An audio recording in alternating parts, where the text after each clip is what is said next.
जो ये है कि हमारी जो सिटी स्कैन जो है वो परसों सुबह शटडाउन हो गई थी और हमने इंजीनियर को बुला दिया था और इंजीनियर ने आके देखा और उसने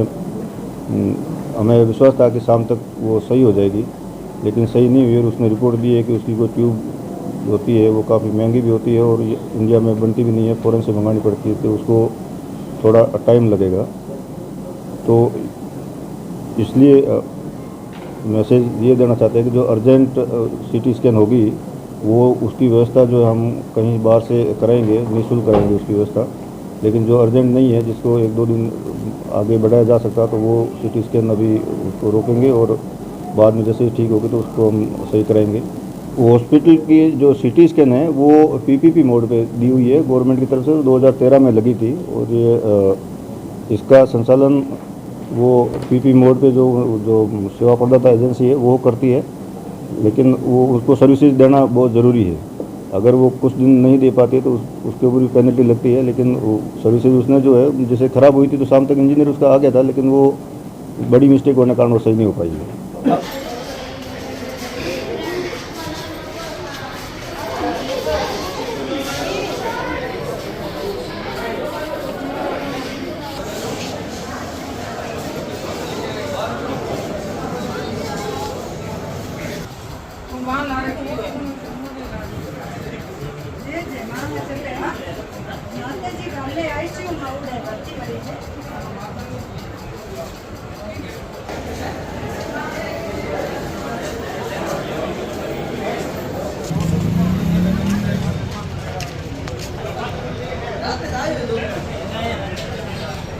दो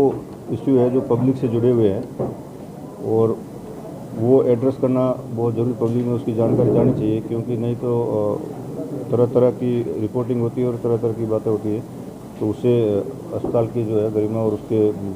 कार्यशैली पर प्रभाव पड़ता है। सबसे पहला बिंदु तो ये है कि हमारी जो सीटी स्कैन जो है वो परसों सुबह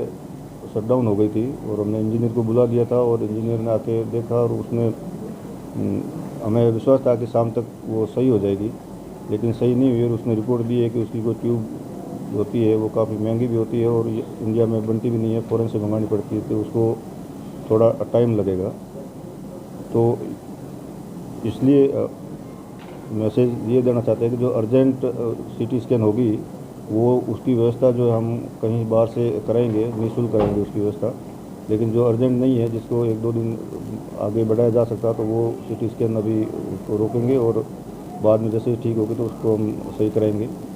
पहला इश्यू तो हमारा ये था। और दूसरा इश्यू जो हमारा है, क्योंकि हॉस्पिटल में काफ़ी सारा काम चल रहा है, उसके साथ में एक सीवरेज का भी काम चल रहा है। हम पुरानी बिल्डिंग की सीवरेज लाइन हमने पूरी दुरुस्त कर दी है और अब हम एमसीएस में गए हैं, तो एमसीएस में थोड़ी भीड़ ज़्यादा होने के कारण, क्योंकि जो उनकी होदियाँ वगैरह बनती है तो उसके कुछ बाथरूम बंद करने पड़ते हैं, तो ऐसा ही बाथरूम ने बंद किया था तो रात को कुछ थोड़ा बहुत न्यूसेंस हुई। तो मैं ये जानकारी देना चाहता हूँ कि क्योंकि ये 5-10 दिन उसमें लगेंगे, तब तक 1 बाई 1 बाथरूम बंद करने पड़ेंगे हमारे को, और जैसे ही वो दुरुस्त हो जाएगी तो हम उसको पूरे एक सुचारू सीवरेज लाइन जो है संचालित हो जाएगी। और तीसरा इश्यू मेरा आप सभी से निवेदन है कि हॉस्पिटल आपका सबका है और उसकी जो रिपोर्टिंग कई बार ठीक ठाक ढंग से नहीं हो पाती है। मुझे एक दो बिंदुओं पर शिकायत है कि वे पेशेंट की जानकारी, क्योंकि परसों कोई पेशेंट की सोशल मीडिया पे चल रहा था, तो पेशेंट को इमरजेंसी में आया, एडमिट किया, उसके कैनुला लगा हुआ है, इंजेक्शन लगी है, ड्रिप लगा है, वो सेटल हुआ और उसको भेजा है सेस्ट फिजिशियन के पास में। सेस्ट फिजिशियन ने देखा है और उसको कहा कि ये दवाई जो लिखी है आपको ठीक है और ये 3 दिन की दवाई लेके वापस आ जाओ, कोई दिक्कत नहीं है। लेकिन पेशेंट अगर इंसिस्ट करे नहीं मेरे को बदला हो, तो ये स्थिति कभी नहीं होती और उसको एक बहुत गलत तरीके से पेश किया गया, वो मतलब मुझे ठीक नहीं लगा। मैं इसलिए आप सभी से निवेदन करूंगा कि जो वास्तविकता है उसको मैं नहीं ना कर रहा हूँ कि जो है वो उसी तरीके से पेश की जाए, ताकि हॉस्पिटल की गरिमा बनी रहे और वो आप सब हॉस्पिटल आप सभी का है और कोई मेरा कलकर नहीं है।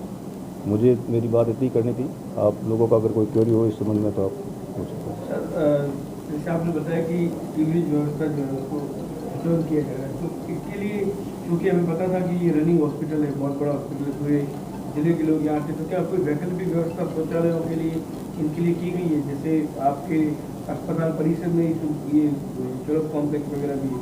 अस्पताल परिसर में सुलभ कॉम्प्लेक्स तो पहले से उपलब्ध ही है, लेकिन हम जो सीवरेज में